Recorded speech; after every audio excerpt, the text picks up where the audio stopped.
ಎಲ್ಲರಿಗೂ ನಮಸ್ಕಾರ. ಇವತ್ತು ಬೆಂಗಳೂರಿನಲ್ಲಿ ಸಿದ್ದೇಶ್ವರ ಸ್ವಾಮಿಗಳ ನುಡಿ ನಮನ ಅಂತ ಕಾರ್ಯಕ್ರಮವನ್ನು ಏರ್ಪಡಿಸಲಾಗಿತ್ತು. ಉತ್ತರ ಕರ್ನಾಟಕದ ಜನ ಮತ್ತು ವಿಜಯನಗರದ ಸುತ್ತಮುತ್ತಲಿನ ಜನರ ಸಹಕಾರದಿಂದ ಸಿದ್ದೇಶ್ವರ ಸ್ವಾಮಿ ಪ್ರವಚನಗಳು ಮತ್ತು ವಿಡಿಯೋ ಸ್ಟ್ರೀಮಿಂಗ್ ಮತ್ತು ಅನ್ನದಾಸವನ್ನು ಇಟ್ಕೊಂಡಿದ್ರು. ಸುಮಾರಾಗಿ ಉತ್ತರ ಕರ್ನಾಟಕ ಮತ್ತು ಮಹಾರಾಷ್ಟ್ರದ ಬಾರ್ಡರ್ ಮಂದಿಗೆ ಸಿದ್ದೇಶ್ವರ ಸ್ವಾಮಿಗಳು ಮತ್ತು ಅವರ ಪ್ರವಚನಗಳ ಬಗ್ಗೆ ಗೊತ್ತೇ ಇದೆ. ಸಿದ್ದೇಶ್ವರ ಮಹಾಸ್ವಾಮಿಗಳ ಲಿಂಗೈಕ್ಯೆಯಾಗಿ ಸುಮಾರು ಇವತ್ತಿಗೆ 20 ದಿವಸ ಆಯಿತು. ಅವರ ಕುರಿತು ನುಡಿ ನಮನ ಸಲ್ಲಿಸುವಾಗಿ ತಾವೆಲ್ಲ ಹಮ್ಮಿಕೊಂಡದ್ದು ಅತ್ಯಂತ ಹೆಮ್ಮೆಯ ವಿಷಯ. ಆ ಪರಮ ಪೂಜ್ಯರ ಏನೂ ಕೊಡೋಕ್ಕಾಗಲ್ಲ. ನಾವು ಒಂದು ಕ್ಷಣ ಮೌನಾಚರಣೆ ಮಾಡಿ ಅವ್ರು ನೆನೆಯುವುದಷ್ಟೇ ನಮ್ಮ ಕೆಲಸ. ಅದಕ್ಕಾಗಿ ಆತ್ಮೀಯ ಬಂಧುಗಳೇ, ಎಲ್ಲರೂ ಕೂತ ಜಾಗದಲ್ಲೇ ಎದ್ದು ನಿಂತು ಒಂದು ನಿಮಿಷ ಮೌನಾಚರಣೆ ಮಾಡಬೇಕಂತೇಳಿ ತಮ್ಮಲ್ಲಿ ಒಂದು ಅನಿಸೋದಳು. ಪರಮ ಪೂಜ್ಯ ಡಾಕ್ಟರ್ ಶಿವಕುಮಾರ ಅಪ್ಪಾಜಿಯವರಲ್ಲಿ ಹಣೆ ಮಣಿದು ಜ್ಞಾನಯೋಗಿ ಸಿದ್ದೇಶ್ವರ ಮಹಾಸ್ವಾಮಿಗಳ ಇದವರಲ್ಲಿ ನತಮಸ್ತಕನಾಗಿ ತಮ್ಮೆಲ್ಲರಲ್ಲಿ ಪ್ರಣಾಮಗಳು. ಸಿದ್ದೇಶ್ವರ ಅಪ್ಪಳ ಬಗ್ಗೆ ಏನು ಹೇಳುವುದು? ಅವ್ರದ್ದು ಅಕೌಂಟ್ ಇಲ್ಲ, ಬ್ಯಾಂಕ್ ಪಾಸ್ಬುಕ್ ಇಲ್ಲ, ಅವಳಿಗೆ ಪ್ಯಾನ್ ಕಾರ್ಡ್ ಇಲ್ಲ, ವೋಟಿನ ಕಾರ್ಡ್ ಇಲ್ಲ. ಅಲ್ಲೇ ಹಿಡಿದಿಲ್ಲಿ ತನಕ ಆಧಾರ್ ಕಾರ್ಡ್ ಬದುಕಿದಂಥ ವ್ಯಕ್ತಿ ಯಾರು ಏಕಾಕಿದ್ರು ಸಿದ್ದೇಶ್ವರ ಮಹಾಸ್ವಾಮಿಗಳು. ಅವ್ರ ಜೀವನದಾಗ 1-2 ಹೇಳುವುದಲ್ಲ. ಯಾಕೆಂದ್ರೆ ಅವ್ರ ಸೇವಾದಾಗ ನಾನು ಸುಮಾರು 10 ವರ್ಷ ಅವ್ರಿಗೇನು ಪ್ರಸಾದ ಮಾಡೋಕೆ ನಾ ಇದ್ದೆ. ಎಲ್ಲ ನಮ್ಮ MM ಶಿವಕುಮಾರ ಸ್ವಾಮಿಗಳ ಇದು ಶಿವಕುಮಾರದಲ್ಲಿ ಇವರೇ ತರಕಾರಿ ಹಣ್ಣುಗಳನ್ನು ತಂದು ಕೊಡ್ತಿದ್ದಾರೆ ಅಡುಗೆ ಮಾಡೋಕ್ಕೆ. ಕಲಬುರಗಿ ಕಂಪು ಕಾರ್ಯಕ್ರಮದಲ್ಲಿ ಅಪ್ಪಗಳಲ್ಲಿ ಪ್ರವಚನ ನಡೆದಾಗ ಅವರಿಗೆ ಪದ್ಮಶ್ರೀ ಕೊಟ್ಟರು. ಪದ್ಮಶ್ರೀ ಕೊಟ್ಟಾಗ ಅಪ್ಪಗಳದು ಬ್ಯಾಡ ಅಂತ ಹೇಳಿದರು. ಅನಂತಕುಮಾರ್ ಅವರು ಕೇಂದ್ರ ಮಂತ್ರಿಯಾಗಿ ಇದ್ರವಾಗ ಅವ್ರಿಗೆ ಪ್ರಧಾನಮಂತ್ರಿ ಅವರು ಕೇಳಿದ್ರಂತೆ, ಎಷ್ಟೋ ಜನ ಸ್ವಾಮಿಗಳು ತಮ್ಮ ಎಲ್ಲೆಲ್ಲಿ ಏನೇನು ಕಾರ್ಯಗಳು ಮಾಡ್ಯಾರೋ ಡಾಕ್ಯುಮೆಂಟ್ ತಂದು ಅರ್ಜಿ ಸಲ್ಲಿಸಿ ಪಡೆಯುವಾಗ ಇದು ತಾನಾಗೆ ಕೊಡ್ತೇವೆ, ಯಾಕೆ ಸ್ವೀಕಾರ ಮಾಡೋದಿಲ್ಲ ಅಂತ ಕೇಳಿದ್ರತ್ರಿ ಪ್ರಧಾನಮಂತ್ರಿ ಅವರು.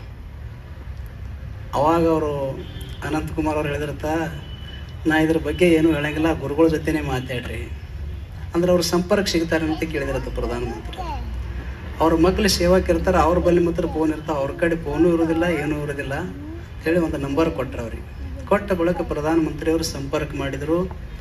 ಅಪ್ಪಗಳು ಪೂಜೆಗೆ ಹೋಗಿದ್ರು. 1 ತಾಸು ಪ್ರಧಾನಮಂತ್ರಿ ಅವರು ಅಪ್ಪಗಳು ಮಾತಾಡೋ ಸಲುವಾಗಿ ಕಾಯ್ದಂಥ ಏಕೈಕಿ ಗುರುಗಳು ಯಾರಿದ್ರೆ ಸಿದ್ದೇಶ್ವರ ಮಹಾಸ್ವಾಮಿ. ಅಂಥ ದೊಡ್ಡ ಗುರುಗಳವರು. ಅಲ್ಲೇ ಹಿಡಿದು ಇಲ್ಲಿ ಏನೂ ಗಳಿಸಿಲ್ಲ, ಆದರೆ ಮೊನ್ನೆ ಅವರ ದೇಹ ಬಿಟ್ಟ ಬಳಕ ಗೊತ್ತೈತಿ ಅಂಥ ಅವರು ಸಂಪತ್ತು ಗಳಿಸ್ಯಾರ ಅನ್ನೋದು. 18 ತಾಸನಾಗ 28 ಲಕ್ಷ ಜನ ಬಂದು ದರ್ಶನ ಮಾಡಬೇಕು. ದಾಖಲೆ ಜಿಲ್ಲಾ ಆಡಳಿತ ಮಂಡಳಿಯವರು ಅಂದರು, ಇತಿಹಾಸ ತೆಗೆದು ನೋಡ್ದಾಕ್ರೆ ಅಲ್ಲಿ ಹಿಡಿದು ಇಲ್ಲಿ ತನಕ ಇಷ್ಟು 18 ತಾಸನಾಗ 28 ಲಕ್ಷ ಜನ ಎಲ್ಲೇ ಸೇರಿಲ್ಲ ಅಂತ ಹೇಳಿದರು. ಎಂಥ ಶಕ್ತಿ ಇರಬೇಕು ಅಪ್ಪಗಳದು.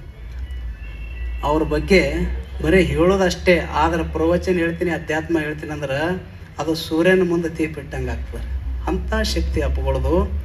ಇನ್ನೊಂದು ಘಟನಾ, ರಾಷ್ಟ್ರಪತಿ ಅಬ್ದುಲ್ ಕಲಾಂ ಅವ್ರದ್ದು ಮತ್ತು ಸಿದ್ದೇಶ್ವರ ಅಪ್ಪಳದು ಒಂದೇ ವೇದಿಕೆಗೆ ಸೇರುವ ಪ್ರಸಂಗ ಬಂದಾಗ ರಾಷ್ಟ್ರಪತಿಯವರು ಅಬ್ದುಲ್ ಕಲಾಂ ಅವರು ಅಪ್ಪಗಳಿಗೆ ನೋಡಕತ್ತರು. ಅವ್ರ ಪ್ರವಚನ ಹೇಳುವಾಗ ಕಣ್ಣು ಬೆಳಗಿಸಲಾರೆ ಅವ್ರ ಕಡೆ ನೋಡಕತ್ತರು. ಅವಾಗ ಸುಶೀಲ್ ಕುಮಾರ್ ಶಿಂದೆ ಅವರು ಕೇಂದ್ರ ಮಂತ್ರಿ ಆಗಿದ್ರಲ್ಲ, ಆ ಸುಶೀಲ್ ಕುಮಾರ್ ಶಿಂದೆ ಅವರಿಗೆ ಅಬ್ದುಲ್ ಕಲಾಂ ಅವರು ಕೇಳಿದರು, ಇವರು ಹಾಕಿದ ಅಂಗಿ ಅದ ಮತ್ತೇನದ ಅಂತ ಕೇಳಿದ್ರು ಅವ್ರಿಗೆ. ಅಂಗಿಗೆ ಏನಿರ್ತದ? ಕಿಸೆ ಇರ್ತದೆ, ಮತ್ತು ಅದು ಕಿಸೆಯಲ್ಲಿ ಅಂಗಿ ಹಂಗೆ ಹೊಲಿಸ್ಯಾರ ಅವರು. ನನಗೊಟ್ಟು ಸಂಪರ್ಕ ಇಲ್ಲ, ನಾ ಏನು ಕೇಳಂಗಿಲ್ಲ, ನೀವೇ ಕೇಳ್ರಿ ಅಂದ್ರೆ ಅವರು ರಾಷ್ಟ್ರಪತಿ ಅವ್ರಿಗೆ. ಪ್ರವಚನ ಮುಗಿದ ಬಳಿಕ ಅಪ್ಪಗಳು ಕೂತರು, ಸ್ವಾಮೀಜಿ ಇದು ಅಂಗಿ ಅದ ಏನದ ಅಂತ ಕೇಳಿದ್ರು. ಯಾಕ್ರಿ ಇಲ್ಲ, ನನಗೆ ಸಂಶಯ ಬರಕತ್ತದ, ಯಾರ್ಯಾರು ಅಂಗಿ ಹೊಲಿಸ್ಯಾರ ಅವ್ರಿಗೆ ಎಲ್ಲ ಕಿಸೆ ಅದಾವ. ಇದು ನೀವು ಅಂಗಿ ಹೊಲಿಸಿಲ್ಲ, ಅಂಗಿ ಹೊಲಿಸಿರಿ ಅಂದ್ರೆ ಕಿಸೆ ಇರಲೇಬೇಕು, ಕಿಸೆ ಯಾಕಿಲ್ಲ? ಇದು ಅಂಗಿನೇ ಹೌದು, ಕರೆ ಕಿಸೆ ಇಲ್ಲ ಇದಕ್ಕೆ ಹೇಳಿದ್ರು ಅಪ್ಪಗಳು. ಮತ್ತು ಯಾಕೆ ಹೊಲಿಸಿಲ್ಲ? ಅಪ್ಪಗಳು ಒಂದು ಮಾತು ಹೇಳಿದ್ರು ಅವರಿಗೆ, ಯಾರ್ಯಾರು ಕಿಸೆ ಹೊಲಿಸ್ಯಾರ ಅವ್ರ ಕಿಸೆ ಇನ್ನೂ ತುಂಬಿಲ್ಲ ಮತ್ತು ತುಂಬುವುದು ಇಲ್ಲ, ಅದಕ್ಕಾಗಿ ನಾ ಅಂಗಿ ಕಿಸೆನೇ ಹೊಲಿಸ್ತಾರೆ. ಅವಾಗ ಗ್ರೇಟ್ ಚಪ್ಪಳಿ ತಟ್ಟಿದ್ರು ಯಾರು? ಅಬ್ದುಲ್ ಕಲಾಂ ಅವರು. ಅಂಥ ವ್ಯಕ್ತಿಗಳಿಗೆಲ್ಲ ಪ್ರೀತಿಯ ಪಾತ್ರರಾದವ್ರು ಯಾರು ಅಪ್ಪಗಳು ಸ್ವಾಮೀಜಿಯವರಿದ್ದರೆ ಸಿದ್ದೇಶ್ವರ ಮಹಾಸ್ವಾಮಿಗಳು. ಅಟ್ಟ ಶಕ್ತಿ ಉಳ್ಳಂಥ ಸ್ವಾಮೀಜಿಯವರು ನಾವು ಅವ್ರದ್ದು ಏನು ಅಂದ್ರೆ ಬರೀ ನೋಡೋದು ಕೇಳೋದು ಅಷ್ಟೇ ಕೆಲಸ. ಆ ಬಳಿಕ ಉತ್ತರಾಧಿಕಾರಿ ಎಲ್ಲ ಸ್ವಾಮಿಗಳು ದೇಹ ಬಿಟ್ಟು ಬಳಿಕ ಉತ್ತರಾಧಿಕಾರಿ ಮಾಡ್ತಾರೆ. ಅಪ್ಪಗಳಿಗೆ ಎದಕ್ಕೆ ಉತ್ತರಾಧಿಕಾರಿ ಮಾಡೋದು? ಅವ್ರ ಹೆಸರಲ್ಲಿ ಏನೂ ಇಲ್ಲ ಅಂದ್ರೆ ಯಾರಿಗೆ ಮಾಡೋದು? ಅದಕ್ಕೆ ನಿರಾಭಾರಿ ಚರ ಮೂರ್ತಿ ಅಂತೇಳಿ ಸುತ್ತೂರು ಜಗದ್ಗಳು ನೆಲ ಮೇಲ ಅಂತಿರು. ಸನ್ಯಾಸಿ ಯಾರೇ ಇದ್ರೆ ಏಕೈಕಿ ಭಾರತ ದೇಶ ಸಿದ್ದೇಶ್ವರ ಸ್ವಾಮಿ ಒಬ್ಬರೇ. ಯಾಕೆ ನಮ್ಗೆ ಅಕೌಂಟಿಗೆ ಬ್ಯಾಂಕಿಗೆ ದುಡ್ಡು ಅದಾವೆ, ಜಮೀನು ಅದ, ನಾವೇ ಹಂಗೆ ಸನ್ಯಾಸಿ ಆಗಕ್ಕೆ ಬರ್ತದೆ. ಆ್ಯಕ್ಚುಲಿ ಶಾಸ್ತ್ರದಾಗ ಏನು ಹೇಳ್ತದೆ, ಸನ್ಯಾಸಿ ಆದವ್ರ ಹೆಸರಲ್ಲಿ ಏನೂ ಇರಬಾರ್ದತ್ತು, ಅವರು ಸನ್ಯಾಸಿ. ಅದಕ್ಕೆ ಅಪರೂಪದ ವ್ಯಕ್ತಿ ಯಾರಿದ್ರೆ ಸಿದ್ದೇಶ್ವರ ಮಹಾಸ್ವಾಮಿಗಳು. ಅಂಥವ್ರದ್ದು ನೋಡಿ ನಮ್ಮನ್ನು ನಾವೆಲ್ಲ ಸೇರಿಸೋ ಸಲುವಾಗಿ ಇದು ಕೇಳೋ ಸಲುವಾಗಿ ಕೂಡಿದೆವು. ಇನ್ನು ಅಪ್ಪಗಳ ಪ್ರವಚನ ಆಲೋಚನಕ್ಕೆ ಹೇಳಿದ್ದಾರೆ, ನಾವೆಲ್ಲ ಕೂತು ಚೆನ್ನಾಗಿ ಆಲೋಚನೆ ಹೇಳಿ. ಆ ಬಳಿಕೆಲ್ಲ ಮಾಧ್ಯಮದವ್ರು ಬಂದಾರ, ಪತ್ರಕರ್ತರು ಬಂದಾರ. ಆ ಬಳಿಕೆ ಕಾರ್ಯಕ್ರಮ ಅತ್ಯಂತ ಕಾರ್ಯಕರ್ತರು ಭಾಳ ಚೆನ್ನಾಗಿ ಆಯೋಜಿಸಿದ್ದಾರೆ. ಅವರಿಗೆ ಧನ್ಯವಾದ ಹೇಳಿ ನಾನು 4 ಮಾತನ್ನು ಗುರುಪಾದ ಕಲ್ಪಿಸಿ ತಮ್ಮೆಲ್ಲರಲ್ಲಿ ಪ್ರಣಾಮಗಳು. ಅವರ ಜೊತೆಯಲ್ಲಿ ನನಗೆ ಸಂಪರ್ಕ ಇದ್ದಿದ್ದರಿಂದ ಒಂದೆರಡು ಅನುಭವಗಳನ್ನು ತಮ್ಮಲ್ಲಿ ವಿನಂತಿಸ್ಕೊಳ್ತಾ ಇದ್ದೀನಿ ಅಷ್ಟೇ. ಪೂಜ್ಯ ಸ್ವಾಮೀಜಿಯವರು ಯಾವುದೇ ವಿಷಯಕ್ಕೂ ಕೂಡ ಎಲ್ಲೂ ಲೋಪ ಬರ್ದಂಗೆ ನೋಡ್ಕೊಂಡವರು. ಮೊದಲಿಗೆ ಅವರು ಸಮಯ ಪಾಲನೆ, ಎಲ್ಲೇ ಅವರ ಪ್ರವಚನ ಇರಲಿ, ಸಾವಿರಾರು ಪ್ರವಚನಗಳು ಮಾಡಿರ್ಬೋದು, ಎಲ್ಲೂ 1 ನಿಮಿಷ ಲೇಟಾಗಿ ಬಂದವರಲ್ಲ. ಒಂದು ಪಂಚೆ ಶರ್ಟು ಸಾಮಾನ್ಯವಾಗಿ ಇರ್ತಾರೆ. ಅಲ್ಲಿ ಎಲ್ಲರೂ ತಮ್ಮ ಕೆಲಸ ಅದು ಇದು ಮಾಡ್ತಿದ್ರು. ಇವ್ರ ಕಡೆ ಯಾರಿಗೂ ಗಮನ ಬರಲೇ ಇಲ್ಲ. ನಾವು ಪೂರ್ತಿ ಎಲ್ಲ ತೋರಿಸ್ಕೊಂಡು ಇನ್ನೇನು ವಾಪಸ್ ಬರೋ ಟೈಮ್ನಲ್ಲಿ ಒಬ್ಬ ಪೊಲೀಸು ಬಿಜಾಪುರ ಕಡೆಯವರು ಇರಬೇಕು, ಅವರು ಉದ್ದುದ್ದ ನಮಸ್ಕಾರ ಮಾಡಿದ್ರು. ಅವಾಗೆಲ್ಲ ಬಂದರು ಯಾರು ಯಾರು ಅಂತ. ನಮ್ಮ ಸ್ವಾಮಿಗಳಿಗೂ ಎಷ್ಟು ಅನುಭವ ಆಗಿದೆ. ಸ್ವಾಮಿಗಳು ಮುಂದೆ ಹೋಗೋರು, ಇವರೆಲ್ಲ ಕಾವಿ ಬಟ್ಟೆ ಹಿಂದೆ ಹೋಗೋರು. ಜನಗಳು ಬಂದು ಫಸ್ಟ್ ಇವ್ರು ನಮಸ್ಕಾರ ಮಾಡಿಬಿಡೋರು, ಇವ್ರು ಹೇಳೋರು ಅಲ್ಲಿ ಮಾಡಿ ಮಾಡಿ ಮಾಡಿ ಅಂತ. ಆ ಥರ ಕಾವಿನೂ ತ್ಯಜಿಸಿದವರು ನಮ್ಮ ಸಿದ್ದೇಶ್ವರ ಸ್ವಾಮಿಗಳು.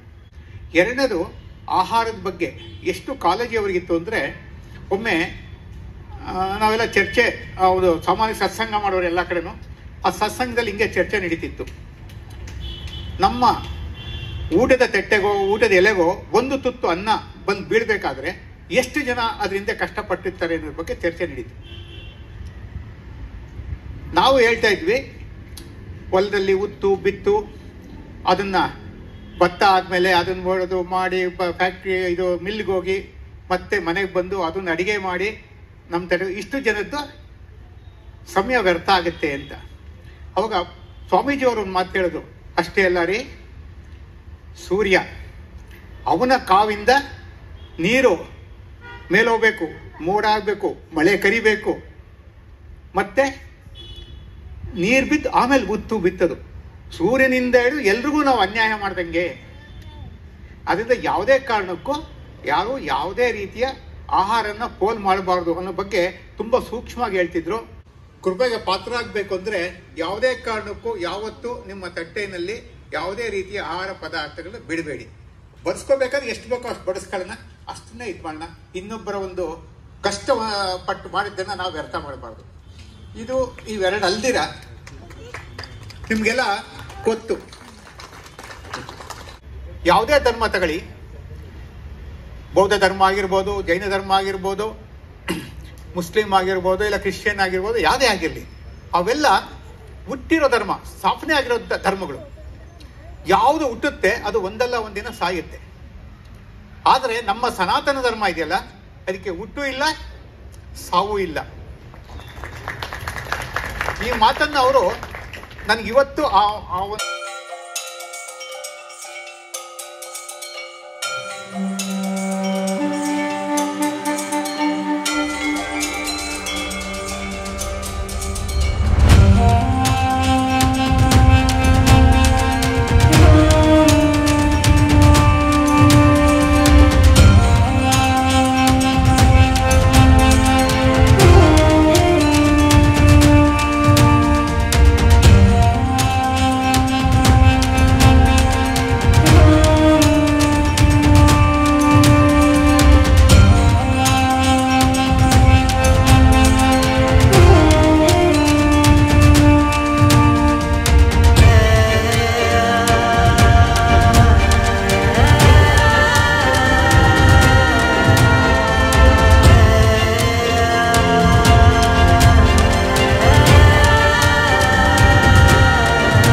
ಸಾಕಾರ ರೂಪ ಜ್ಞಾನ ಯೋಗಾಶ್ರಮದ ಪರಮ ಪೂಜ್ಯ ಶ್ರೀ ಸಿದ್ದೇಶ್ವರ ಮಹಾಸ್ವಾಮಿಗಳಿಂದ ಆಶೀರ್ವಚನವನ್ನ ಆಲ್ಸೋ ಮುಖೇನ ಆಶೀರ್ವಾದವನ್ನ ಪಡ್ಕೊಳ್ಳೋಣ. ನಿನ್ನ ದಿವಸ ಮುಗಿಸೋದು ನಕ್ಕೋತು ಮುಗಿಸು, ನೀನೇ ಸಂತನಾಗ್ತಿ ನೋಡು ಅಂತ. ನೀನು ಸಂತನಾಗ್ತಿ. ಎದ್ದ ಬಳಿಕ ಒಂದು ಕನ್ನಡಿ ಹಾಕೋಬೇಕು ಎದುರಿಗೆ. ಏನು ಹಾಸಿಗೆ ಇರ್ತದ, ಹಾಸಿಗೆ ಮುಂದೆ ಒಂದು ದೊಡ್ಡ ಕನ್ನಡಿ ಇಡಬೇಕು. ಎದ್ದು ಕೂಡಲೇ ಮುಖ ನೋಡಬೇಕು. ನಗತತ್ತು ಅಂದ್ರೆ ಹಾಸಿಗೆ ಬಿಟ್ಟು ಹೇಳ್ಬೇಕು. ಏನರೇ ಒಂದ್ ಥರ ಇತ್ತು ಅಂದ್ರೆ ಮತ್ತೆ ಮಲ್ಕೊಂಡ್ಬಿಡ್ಬೇಕು. ಸುಂದರವಾದ ಜಗತ್ತಿನಲ್ಲಿ ನಿನ್ನ ಮುಖ ಸುಂದರ ಇರಬೇಕಲ್ಲ. ಮತ್ತು ಬಣ್ಣ ಹಚ್ಕೊಳ್ಳೋದು ಸುಂದರ ಅಲ್ಲ, ನಕ್ಕೋತಿರೋದೇ ಸೌಂದರ್ಯ. ನೀನು ನಗಲಿಕ್ಕೆ ಸಾಧ್ಯ ಇಲ್ಲದೆ ಇದ್ರೆ ಹೇಳಬೇಡ, ಹೊರಗೆ ಜಗತ್ತಿನಲ್ಲಿ ಬರಬೇಡ.